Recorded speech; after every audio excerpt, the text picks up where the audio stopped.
សូមជូនរឿងសិស្សអង្ទ្រីនិងសិង្ហ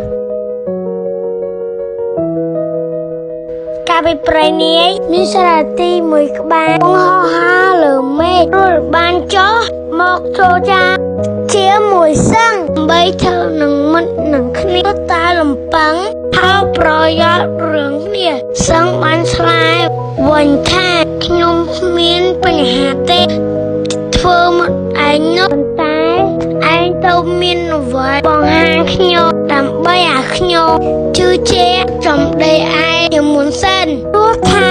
ឲ្យខ្ញុំជឿទុកចិត្តឯងដែលជាមិត្តបាផោហើនឹងមិនកើតបើឯងហាទៅបានណាក៏បានតាមចិត្តនោះគំនិតពិចារណាអូលពិចារណាបានល្អិតល្អនឹងជឿសម្ដីអ្នកស្ដី